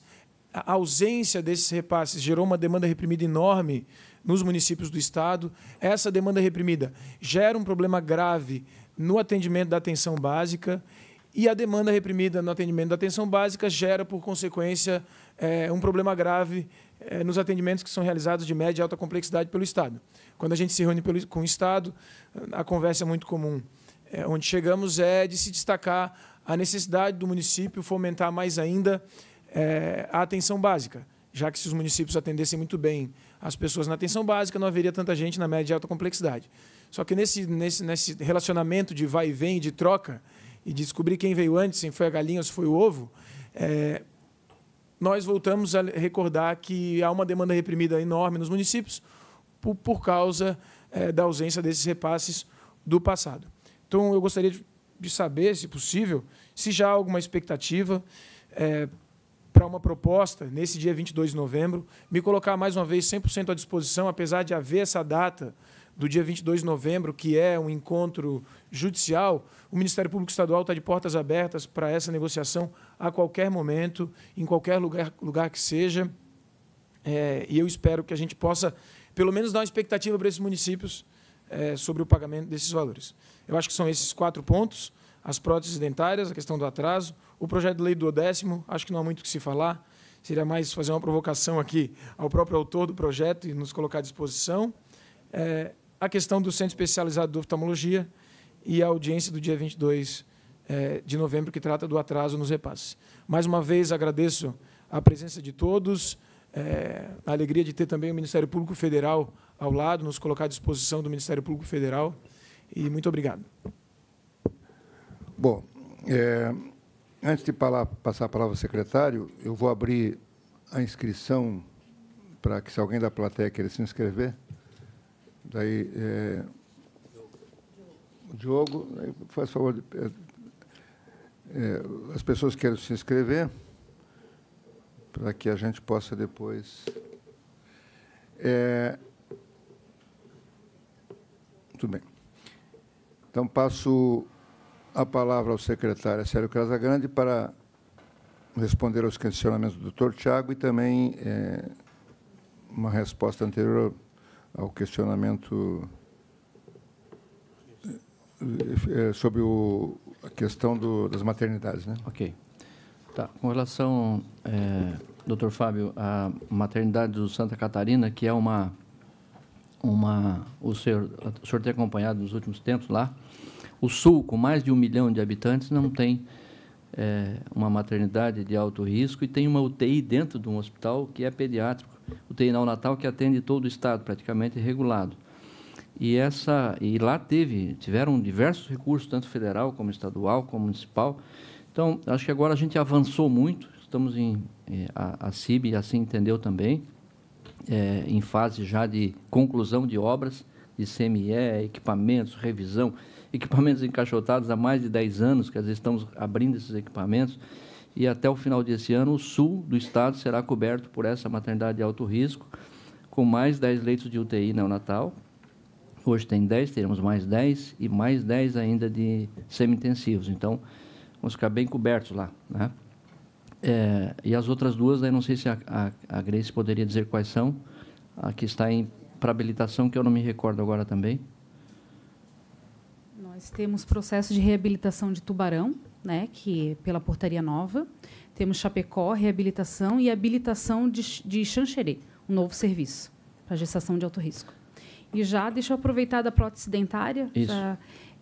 A prótese dentária é de acordo com a produção do Ministério da Saúde, que esses laboratórios apresentam para o Ministério da Saúde, o Estado cofinancia de acordo com o número apresentado. Então, hoje, a gente só tem a produção de julho. Por isso que a gente só passa depois que eles informam o Ministério da Saúde e a gente cofinancia os laboratórios. Por isso esse atraso. Então, vai ser sempre de acordo com o sistema CIA do Ministério da Saúde. 2 meses, Diferente dos outros cofinanciamentos, que daí já é um valor fixo. Tá. Né? E com relação ainda à maternidade, o que a gente fez para ajudar? Nós temos um grande problema aqui na Grande Florianópolis, que a Carmela Dutra e o regional não estavam além da capacidade. Nós abrimos, então, a maternidade de Biguaçu, agora já fazendo mais de 200 partos mês, aliviou muito aqui o regional, e também a Carmela Dutra, que é de alto risco. No Hospital de Biguaçu. A maternidade. É um hospital que já existe e tinha uma maternidade parada. A gente abriu agora, no mês, faz 2 meses praticamente, nem isso. Então, também está 56 partos mês. Tá. Então, também agora, essa distribuição é em cima de vazios assistenciais que a gente está indo buscar, né? Uma coisa, Camboriú, que estava com um hospital maravilhoso, sem fazer cirurgias eletivas, agora está tirando as pessoas principalmente de ginecológicas, tirando da fila, né? O duodécimo, acho que o Coruja até pode dar essa informação, o deputado Coruja, melhor do que eu. O doutor Tiago e a doutora Caroline, e mais a doutora Ana... Doutora Ariadne, né? Estão sendo parceiros da gente, da saúde, indo buscar também alternativas, soluções, sugestões. E nós estamos prestes, e eu fui lá, doutor Tiago, sexta-feira, verificar o hospital de olhos do Lions, né?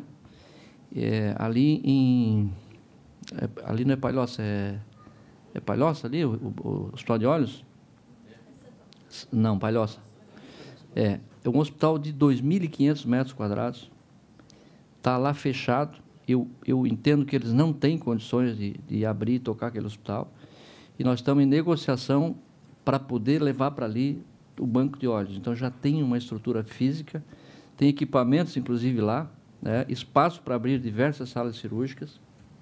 É uma alternativa que a gente vai voltar a discutir com o Ministério Público para ver até a questão de recursos, quais os recursos que foram colocados ali. Eu não sei se o doutor Vicente lembra, mas alguma coisa do Estado foi para ali, né? Então, tem recursos também do Estado ali, tem que fazer um ajuste agora legal de tudo isso para poder, mas já tem uma alternativa, então já estamos correndo atrás. E com relação aos pagamentos dos exercícios anteriores, que será a audiência dia 22, a gente está estudando aquela situação de manter em dia esse ano, né, não relaxar o repasse desse ano, e fazer uma programação para o próximo período, 2019, dentro dos 14% por 15%. Então, tem ali 1% que vai ter de incremento e reservar esse 1% para repassar aos municípios como pagamento desse passado que ainda temos aí, né? Então, acho que é uma alternativa que a gente encaminhou para a Assembleia, na LDO, né, Alba? Foi essa a proposta, e também ao Tribunal de Contas, e aí, quem sabe a gente consegue ajustar alguma coisa nesse sentido, porque tudo não dá para assumir para esse ano, e a gente assumindo o que está pagando em dia, acho que assumir mais alguma coisa é complicado. Agora, para os próximos 2 anos, é possível de assumir esse repasse dentro dessa ampliação de recursos que a Secretaria terá.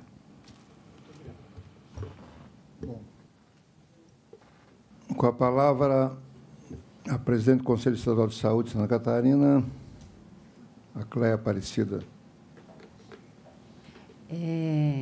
Cumprimento o presidente da mesa e as demais autoridades aqui presentes.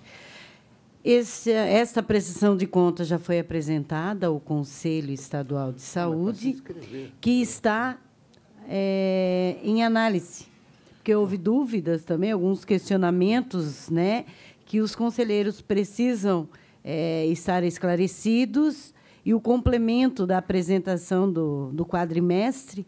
Então, assim, houve já alguns questionamentos enviados à área técnica, uma dos quais a própria sobre próteses, né, sobre medicamentos em si, que na próxima reunião do Conselho, toda a área técnica, como sempre é feito, se disponibiliza ao Conselho para que se tire as dúvidas. Então, assim, creio que temos, sim, muito questionamentos que têm que ser solucionados, mas sempre com a compreensão de todos da Secretaria. É mais ou menos nesse viés. E também agradeço ao Ministério Público Federal pelo apoio quando o Conselho está procurando, como também o Ministério Público Estadual, no que tange aos encaminhamentos, né, de dúvidas apresentadas ao Pleno. Era somente isso que eu queria colocar. Bom, passo a palavra, então, ao Diogo, representando aí o COSEMES. Bom dia a todas e a todos. Diogo Demarque, coordenador técnico do COSEMES. Primeiro, lembrar que o COSEMES é a organização prevista na legislação federal que representa os municípios. O presidente Sidney Belé, secretário de CAIB, ele acha sempre importante esses momentos. Não obstante ele não estar podendo participar, ele está acompanhando, vamos dizer assim, online, né, todos esses momentos, pelas suas importâncias. Só fazer um registro de alguns pontos que foram levantados aqui, referente à assistência farmacêutica com financiamento, realmente, comparado ao nível federal e o que está disposto na portaria, paga um valor a mais, mas também a gente não pode esquecer que foram incorporados no componente básico um outro medicamento lá de discussões anteriores. Mesmo assim, a SES paga mais do que a legislação federal, como muito bem a Maria Tereza colocou. Nós temos também que ver que judicialização não ocorre só no Estado. É óbvio que o Estado fica com a maior e a grande parte, mas ela também acontece nos municípios, e muito. E cada vez mais vem sangrando os municípios, assim como o governo estadual. Então, a gente precisa, com certeza, unificar essas informações e trabalhar de uma maneira adequada. Referente ao S-Codes, ele foi uma deliberação, uma resolução da tripartite, a resolução 2019, se eu não me engano. Teve uma questão interna do Ministério, porque o setor de judicialização meio que se opôs ao sistema. enquanto CONASEMES, né, que representa os municípios a nível federal, eu tenho a oportunidade de participar lá do grupo que faz esse tipo de discussão, e nós fomos para cima do Ministério, né, inclusive o coordenador chegou a ser exonerado por esse assunto, mas o que está em voga no momento é o seguinte: o S-Code de São Paulo ele é banco de dados proprietário, é em Oracle, né, e não tem a possibilidade de eu rodar a ferramenta hoje de maneira free, a não ser quem tem essa licença. E, naturalmente, muitos estados e muitos municípios não vão ter o dinheiro para comprar uma licença do Banco Oracle. DataSUS Ministério está desenvolvendo essa ferramenta para que ela seja free. A estratégia do Estado, não sei se vai ser necessariamente o S-Code, não sei se contempla, né, mas o que os municípios pedem é para que eles possam ser partícipe do uso dessa ferramenta, porque, senão, a informação, mais uma vez, vai ser fragmentada. Referente à prótese dentária, reforçar o que a Grace falou, tem um delay de 45 dias entre o processamento e aparecer a nível federal a informação, e como teve atraso na competência de agosto por conta de problemas no processamento das eletivas, o atraso ainda se tornou maior. Então, até o banco de dados foi disponibilizado há 2 dias pelo governo federal, né? Então, a área técnica vai repassar para depois isso caminhar para o financeiro.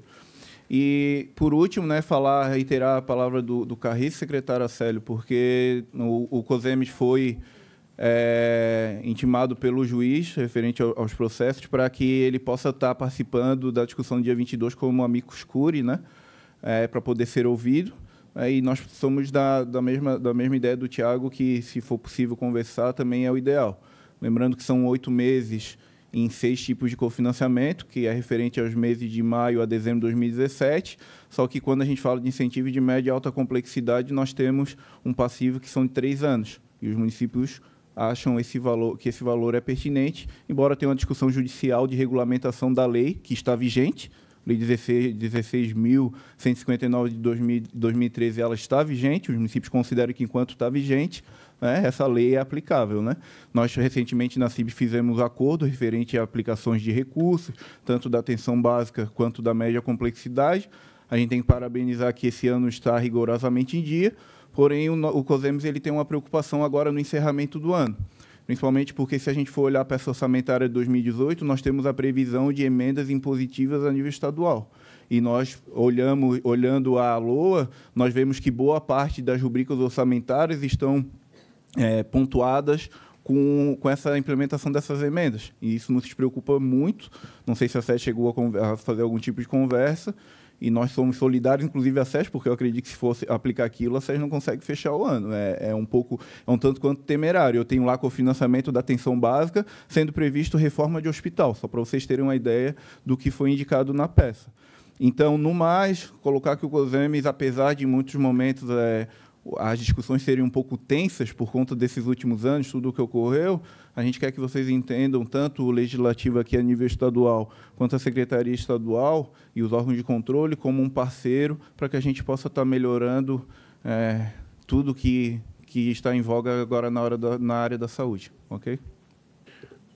Nós agradecemos o Diogo. Nós vamos deixar todas as respostas para um bloco só no final. Passo a palavra agora ao deputado Sareta, que é o presidente da Comissão de Saúde da Assembleia.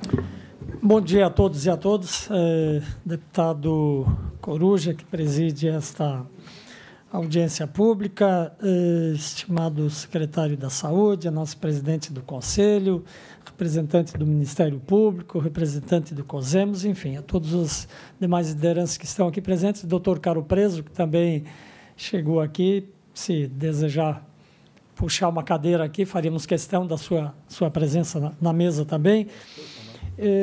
Antes de eu fazer as minhas colocações aqui, doutor Coruja, Vossa Excelência que está presidindo, essa casa terá novos deputados, certamente virão com novas ideias, é sempre importante, mas, sem dúvida nenhuma, uma grande perda será a sua ausência aqui nessa casa no ano que vem. Vossa Excelência optou por não disputar, mas queria fazer esse registro pelo seu trabalho e sua dedicação, e tenho usado isso também como espelho e como citação. Eu queria, secretário, tem algumas questões aí, eu vejo que, pelo menos no empenhado aqui, estamos cumprindo a emenda constitucional do 14.39, eu não sei se isso está também representado no financeiro, de fato, a transferência. Então, era bom a gente ter esse esclarecimento, porque essa é uma grande luta, né, a questão do financeiro. No ano que vem serão 15%, eu acho que aí dá uma perspectiva realmente de uma melhoria, né, na área da saúde. Essa ação que foi feita de aumentar de 12 para 15, de forma escalonada, pode trazer uma perspectiva. E a questão do duodécimo também, embora haja, na LDO, haja um artigo tratando dessa questão, mas eu achava importante, acho importante, nós analisarmos o veto e, obviamente, né, buscarmos a derrubada do veto do projeto de lei de autoria do deputado Coruja, que regulamenta aí de forma clara e definitiva essa questão do duodécimo. Então, acho que tem que ser um esforço nosso da comissão, o deputado Caro Preso aí nesses últimos 2 meses de trabalho. Eu acho que isso é bom nós deixarmos bem regulamentado aí para quem for o próximo governador. Então, secretária, mais nesse sentido, essa minha preocupação aí, se também essa questão do financeiro, aí se de fato ele está sendo também repassado, porque senão nós podemos daqui a pouco até aumentar um pouco o déficit, embora eu vejo aqui pela planilha que houve uma diminuição e, até certo ponto, significativa. 27% não é desprezível esse percentual, embora o valor da dívida ainda seja grande, mas é uma redução interessante para quem via sempre, doutor, o déficit aumentar. Eu acho que Vossa Excelência, na gestão da Secretaria, aí já faz um gesto e uma ação bastante importante e concreta. Obrigado, senhor presidente. Agradecemos a manifestação do deputado Sareta e passo a palavra ao deputado Vicente Caro Preso. Evidentemente, ele já tinha sido convidado para vir para a mesa.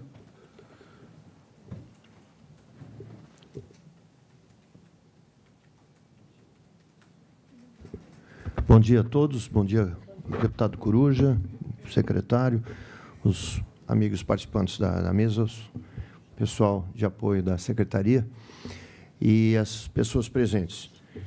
É sempre bom estar de volta aqui e quero fazer uma citação boa e outra já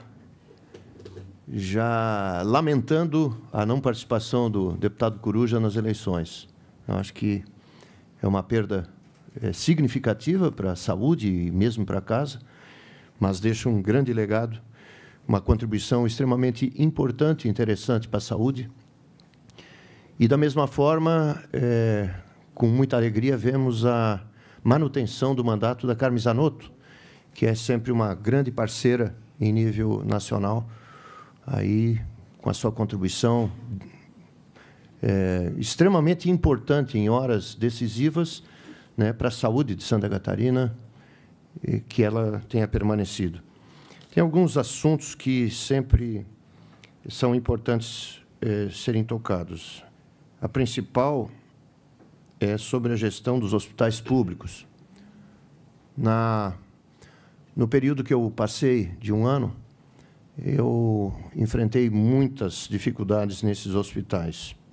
Nós procuramos, através da superintendência, e todo o esforço foi no sentido de reduzir o grande déficit dessas unidades e profissionalizar ao máximo as suas ações, no sentido de fazer com que hajam metas a serem atingidas no final de cada mês, para se cobrar de quem de direito, do diretor do hospital, diretor técnico e também do superintendente.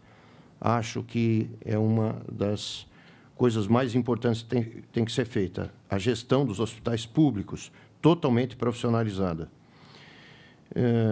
A outra situação, a judicialização, o ano passado, foi tirado da gaveta e foi definitivamente trazido à tona com a celebração de convênios importantes com a Justiça Estadual e o início com a Justiça Federal também. Então, é um grande avanço que a saúde catarinense teve no relacionamento mais aberto e mais parceiro para saber fazer com que a autoridade judicial possa mais corretamente julgar as difíceis questões da judicialização.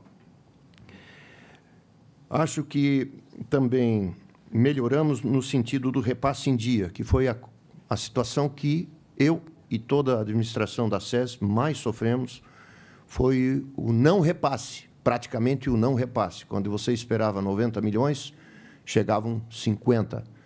Teve mês que nós tivemos 48 milhões a menos num mês. Quer dizer, tumultua toda a administração sua. E agora, com a lei? E nós tivemos realmente um problema gravíssimo, gravíssimo, com um déficit importante. Eu acho que foi uma outra grande melhoria, né, no entendimento, porque na hora que se coloca a saúde em primeiro lugar, e se dá um tratamento desse, com a saúde em último lugar, daí realmente não há quem consiga administrar a casa. Uma outra situação que eu vejo como, em relação ao COSEMS, o repasse daquilo que o Estado está devendo. Foi dado um aditivo, uma quantia, um percentual, mas não se conseguiu pagar. Foi-se para o tapetão para tentar não pagar, né? Então, essa é uma questão que tem que ser resolvida o quanto antes. Ou paga ou não paga, é legal ou não é legal. Entende? Mas, em determinado momento, foi dado um picolé na boca da criança e agora se tirou. Então, tem que se resolver essa situação de uma vez por todas. Vejo como o reajuste das tabelas e procedimentos, isso não cabe aqui à Secretaria, mas é um assunto extremamente importante também. Os hospitais filantrópicos, que são os que mais sofrem, acabam não conseguindo rodar, em que pese vários incentivos, estímulos à produção, mas esse é um fator de muita preocupação. Quem toca hoje um hospital filantrópico com, eu digo sempre, o alemãozinho, com a calça de tergal e com um chinelo de dedo pedindo donativos em semáforos de várias cidades aí para manter o hospital aberto, ele sofre. Ele sofre e isso é insuficiente para manter, muitas vezes, estruturas complexas e altamente significativas para a produção estadual. Acho que é algo que nós temos que rever e colocar em dia o que a Secretaria deve para os hospitais filantrópicos.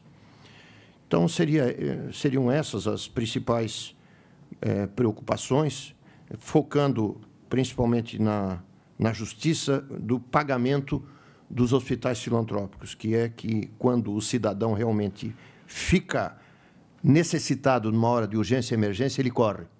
Não tem posto de saúde, não é UPA, não é nada. É o hospital que ele precisa para salvar a vida, para evitar uma amputação, para evitar a morte, enfim. Esses hospitais eles têm que ser bem tratados. E, finalmente, uma coisa que nós começamos o ano passado, uma discussão, e que tem que cada vez mais peneirar, são os investimentos que não têm necessidade para determinadas regiões, né? Com a publicização das filas e com a evidência das dificuldades e prioridades que tem em determinadas regiões, não tem sentido, muitas vezes, vir uma grande emenda de fora, né? Ou um grande investimento que tal político queira, ou tal instituição queira, e que não seja compatível com a necessidade real, né? E a Secretaria é para isso. A Secretaria é o fórum exato para peneirar essas investidas. E isso traz muito prejuízo, tanto na hora de se adquirir o bem, como para se manter o bem e até para a ineficiência total do sistema. Então, seria isso. Obrigado. Bom, antes de passar a palavra ao secretário para responder esses questionamentos, vou fazer também umas breves colocações. Primeiro, eu queria agradecer as palavras do deputado Vicente e Carol Preso, deputado Sareta. Eu acabei não concorrendo à eleição. Já tinha, em 2010 eu tinha parado, acabei voltando nesse mandato, mas eu tenho certeza que o deputado Sareta e o deputado Vicente se reelegeram e eles têm um papel fundamental nessa questão de saúde aqui e certamente vão continuar, como fazem agora, esse trabalho firme em defesa da saúde para que a gente possa melhorar. Segundo, enaltecer também os avanços que houve na Secretaria de Saúde, que ocorreram agora. E, deputado Caro Preso, eu estava até brincando, mas o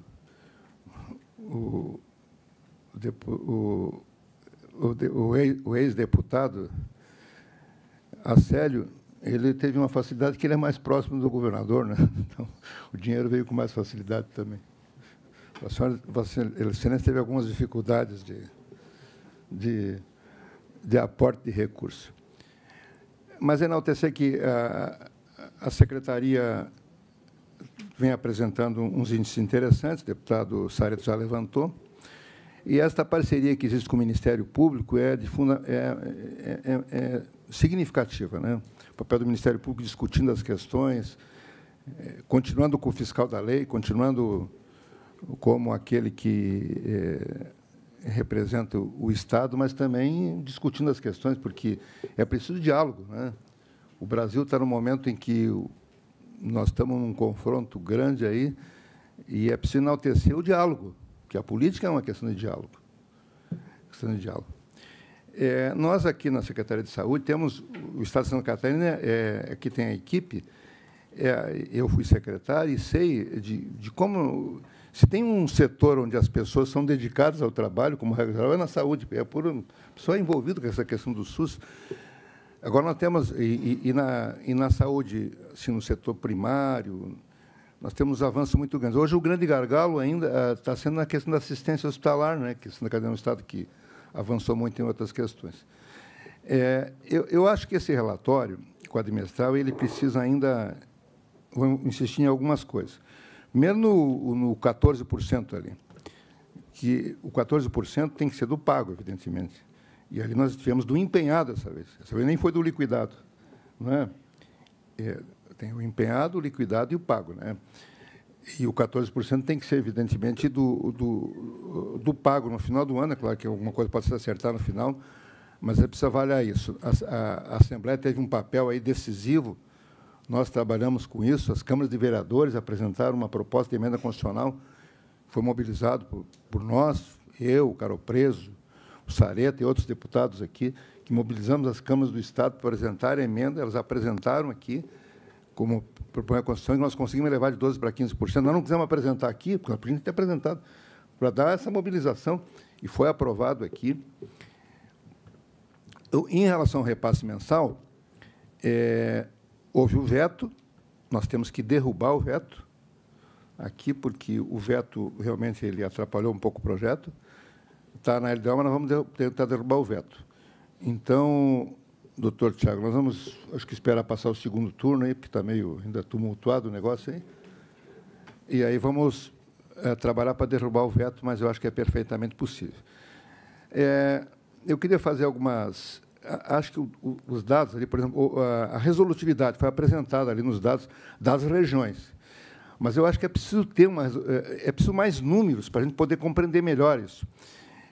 Eu insisto muito na resolutividade das equipes de saúde da família, que nós não temos certeza ainda da eficácia da resolutividade das equipes de saúde da família. Se esse programa está ou não funcionando. Não temos... Porque não basta dizer que temos esse programa de saúde da família, é preciso avaliar melhor, na minha impressão, a resolutividade. Outros dados que eu gostaria também de ver seria, por exemplo, o custo do SAMU, que fala que os bombeiros barateou o custo, mas era importante ter esses dados também. Do custo do SAMU. Os bombeiros tomaram conta aí do SAMU e parece que estão querendo tomar conta do Estado ainda. Como um todo. Bom, também gostaria de saber quais são os procedimentos que são os gargalos, né, porque ali não temos claro quais são os procedimentos. Por exemplo, a oftalmologia é a maior fila. Na oftalmologia, eu até estava falando do deputado Caro Preso, eu acho que a Secretaria... Aí vou dar uma sugestão. A fila da oftalmologia é uma fila heterogênea. Ela tem lá o cara que quer operar uma catarata, o que quer operar, fazer uma vitrectomia, que é óculos, que é o que, por exemplo, eu sou uma das pessoas que mais encho a fila da oftalmologia, porque todo doente meu que é diabético, eu mando para a fila da oftalmologia, uma vez por ano.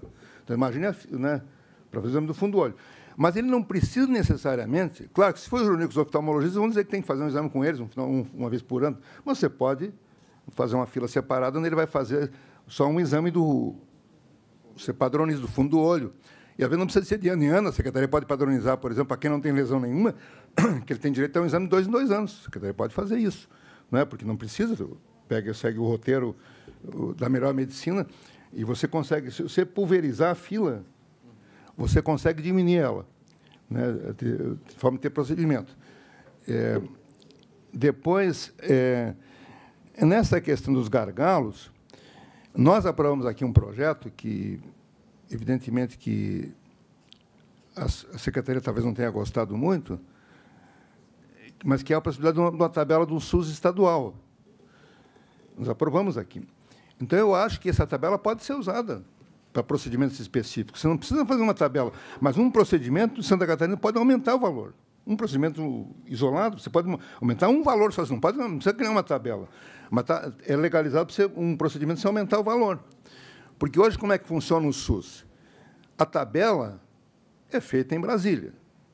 Lá em Brasília, o lobby dos nefrologistas, dos cardiologistas é enorme.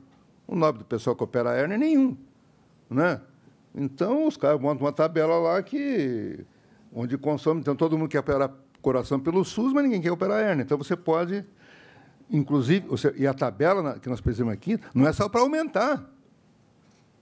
Acho que eu tenho que discutir a legalidade, mas acho que é perfeitamente possível. Pode diminuir a tabela em Santa Catarina também.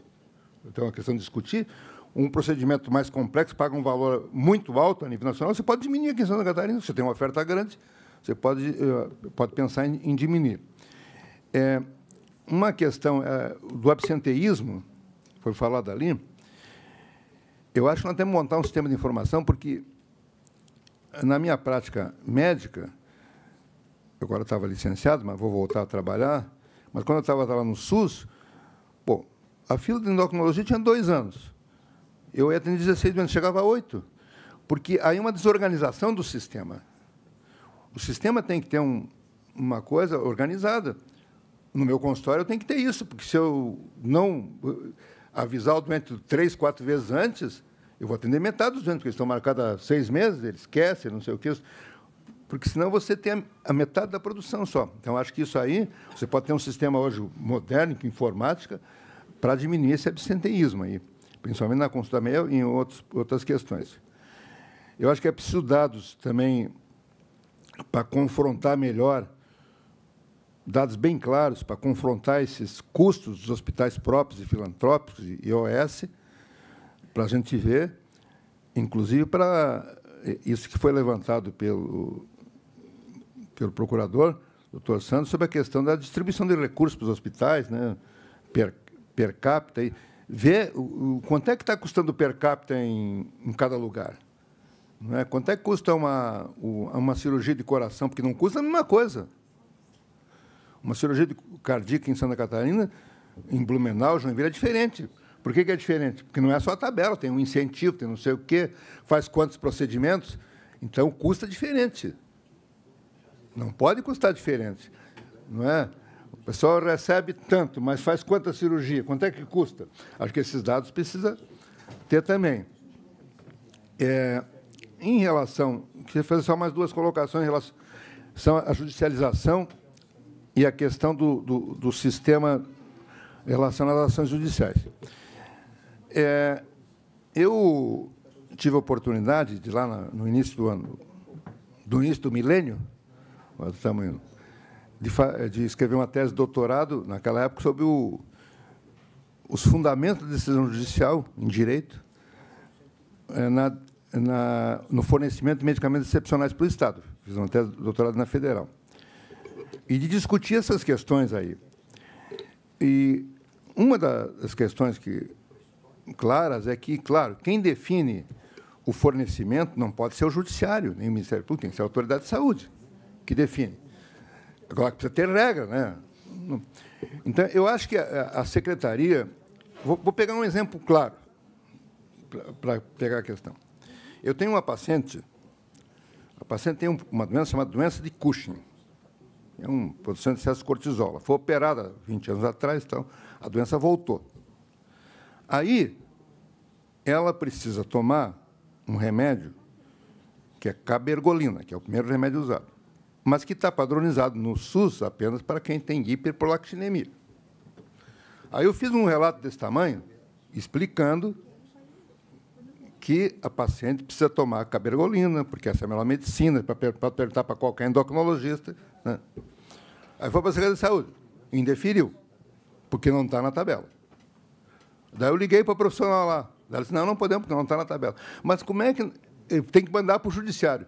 Mas se a autoridade de saúde não pode dizer que aquele remédio é para aquela doença, imagine o... Entendeu? Então, não está nem lá nem cá. Você não precisa padronizar, você não precisa ter um medicamento. Você não precisa ter uma... E eu concordo que tem que ser a padronização, tem que ser nacional, mas você não precisa ter uma padronização estadual para fornecer o remédio. Não é a autoridade de saúde, se é dentro da melhor medicina, se não é para beneficiar ninguém, ele pode administrativamente deferir um remédio. Tem que deferir administrativamente. Não é o 12 da tabela, os 11 da tabela é só pela justiça, não. Nesse meio aí, você pode deferir perfeitamente. Se há um consenso, não é uma pilantragem. E quem vai dizer isso? É a autoridade de saúde.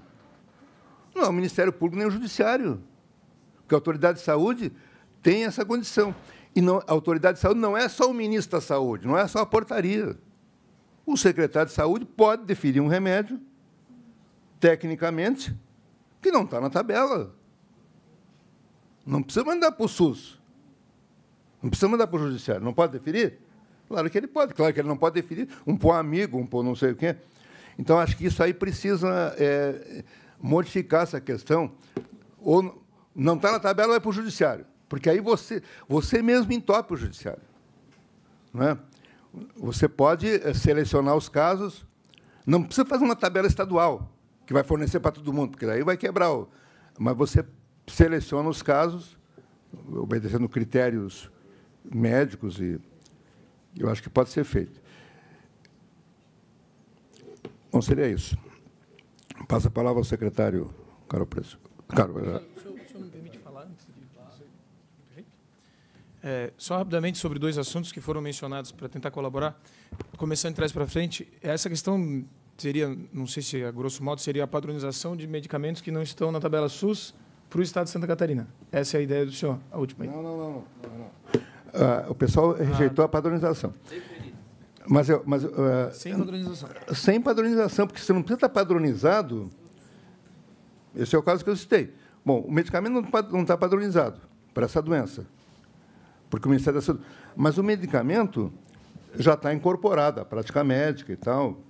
A saúde sabe que está incorporado. Então, claro, então, a saúde pública não precisa ou colocar o que tem na tabela ou mandar para o judiciário.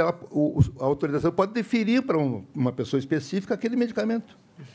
É isso que eu defendo. Entendi. Eu achei que tinha sido outro raciocínio, mas só para dizer para o senhor que, não exatamente dessa forma, mas algumas ideias desse tipo nós já havíamos tido na Promotoria da Saúde, e eu, aliás, quero colocar o Ministério Público à disposição do secretário para que venhamos a debater isso. Porque, na medida em que nós reduzirmos o número de medicamentos que dependem da judicialização, a nossa intenção não é transferir para o judiciário o máximo de decisões possíveis. Não, é o contrário. É retirar do judiciário o máximo de decisões possíveis e deixar com o secretário.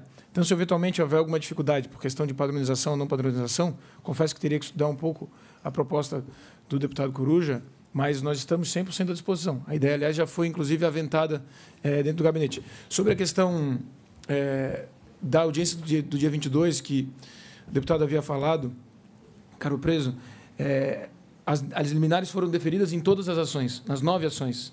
A legalidade dos valores foi reconhecida judicialmente já em liminar nas 9 ações. Então, Eu vi o senhor falando sobre tem que discutir se há legalidade ou não. Claro que a gente teria que esperar uma sentença final, um recurso ao Tribunal de Justiça, depois um recurso ao STJ. Talvez daqui a 10 anos a gente vai saber se há legalidade ou não. Né? Mas o Judiciário já deu um sinal na análise da liminar de uma legalidade que, aliás, é óbvia. Né? É só ler a legislação, artigo 14, que vai tratar disso. Então, só para fazer essas duas colocações, e, por fim, eu também não posso me furtar a fazer um comentário aqui de conotação política. Nós temos que ter muito cuidado como Ministério Público de fazer comentários de conotação política, mas eu não consigo resistir em falar também do pesar do Ministério Público e não ter o deputado Coruja na próxima legislatura aqui na Assembleia Legislativa. O senhor sempre foi tido por todos nós, integrantes do Ministério Público, como uma pessoa extremamente técnica, evoluída, competente em todos os nossos debates. A possibilidade de lidar com o senhor sempre foi algo muito valioso para todos nós. Eu estou falando aqui em nome de todos aqueles que trabalharam na saúde.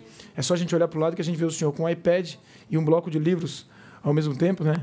Uma representação do significado do estudo, da evolução, da tecnologia. Isso simboliza bem o senhor. Eu sempre tive uma família envolvida com a política, por mais que tenha seguido o caminho do Ministério Público. Meu tio-avô foi presidente da Assembleia, Volney Colasso de Oliveira, inclusive, infelizmente, está internado no SOS Card. Meu pai foi procurador da Assembleia durante 25 anos. Então, eu consigo até pessoalmente, dada a minha experiência de vida pessoal, identificar o quanto o senhor tem valor para a sociedade catarinense. É realmente uma tristeza não ter o senhor. Eu hoje cheguei em casa e, de novo, antes de vir para a reunião, bati uma foto do Diário Catarinense, que tinha a lista de todos os deputados, e fui confirmar de novo se o senhor não estava lá. E o senhor não estava. E eu fiquei pessoalmente triste e profissionalmente triste. Confesso para o senhor, dou a liberdade aqui de falar em nome do Ministério Público do quanto é positivo lidar com profissionais técnicos responsáveis como o senhor. Muito obrigado. Obrigado, Thiago. Obrigado. Passo a palavra ao secretário Acélio Casagrande. Bom, Coruja sabe da nossa relação, e já lá em Brasília, ele com esses livros, e eu corria atrás dele para aprender, né? Ele ia para a tribuna, era o líder do PPS a nível nacional, como deputado federal, e eu me espelhava nele nas respostas, nos encaminhamentos, porque realmente ele tem uma experiência. Mas vai continuar. Sabe, doutor Tiago, quem tem isso no sangue, na saúde, no sangue, quem gosta, estando ou não em cargos, eu já estive, já saí, já voltei, já saí, mas sempre desistir da saúde jamais. Eu acho que é nesse espírito que eu e o Coruja podemos continuar, né, Coruja? Vamos sempre defender a saúde pública de uma forma ferrenha. Com relação ao nosso deputado reeleito, e merecidamente reeleito, né, tanto os dois aqui que vão defender a saúde aqui na Assembleia, o Sereta e o Caro Preso, que já passou pela pasta também, sabe do quanto a gente tem que se esforçar para melhorar a vida dos catarinenses. Com relação ao repasse, deputado, eu não tenho exatamente o percentual repassado, mas, com certeza, o repasse não é os 14 ainda, né? Mas até final de 2018, nós temos que ter os 14 com repasse absoluto.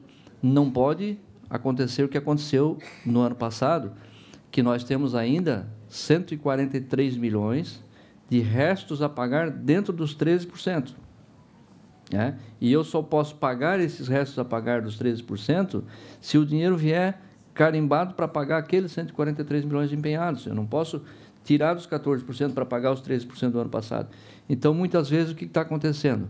O fornecedor ele chega para a gente e diz, olha, eu não vou participar da licitação porque vocês nos devem do ano passado, mas eu não posso pagar porque a Fazenda ela tem que passar primeiro, ela tem que repassar os 13%, e ela está repassando os 14% e não os 13%, que ainda está lá como resto a pagar. E aí as justificativas da Fazenda, todos sabem também que é a dificuldade que tem. Então, só para colocar isso, que dentro dessa nossa dívida, que eu quero ser bem positivo, porque a gente trabalha com planejamento estratégico. Nós queremos, até o final desse ano, mesmo considerando esses 13% do passado, deixar a pasta com menos de 500 milhões de dívidas, incluindo esse ajuste aí do Ministério Público com a questão do 0,30 lá e do cofinanciamento. Nós queremos deixar, num planejamento bem feitinho, a pasta bem organizada para que a sociedade vá sentir isso nos próximos anos aí, com atendimento regionalizado, macro-regionalizado, com uma assistência realmente definida. O Coruja tem razão aqui nas considerações dele, a gente vai acatar isso, vai levar em consideração. Acho que a equipe que está aqui é uma equipe técnica, né, de todos que estão aqui, né, todos praticamente são concursados da saúde, que a gente aproveitou, da mesma forma o Caro Preso, e nós continuamos com a equipe técnica, profissional, dedicada, e que merece esse reconhecimento. Então, nós não temos outra maneira a não ser a regionalização, quero voltar a dizer aqui. No momento que você tiver os vazios econômicos, os vazios assistenciais de cada macro-região, nós teremos como insistir na divisão da fila. Não vem mais para Florianópolis retina, fica lá em Chapecó. Por que tem que descer para fazer retina em Chapecó? Não, tem o glaucoma, agora estamos habilitando o Araranguá para fazer o macro-sul. Tem a região norte. Enfim, cada macro-região tem seus vazios ainda e que a gente vai alcançar aquilo que está no mapa, que é alcançar os 98%, no mínimo, de resolutividade em cada macro-região. Então, realmente, são muitas as considerações positivas que eu levo daqui e, com certeza, a equipe vai se debruçar e vai tentar acertar cada vez mais, com muita transparência, com muita serenidade, né?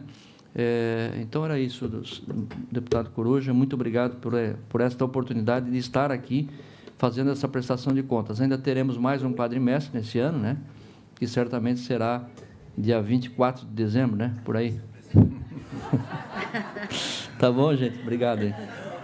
Bom, quero agradecer a presença de todos e dar por encerrada a presente reunião. Obrigado.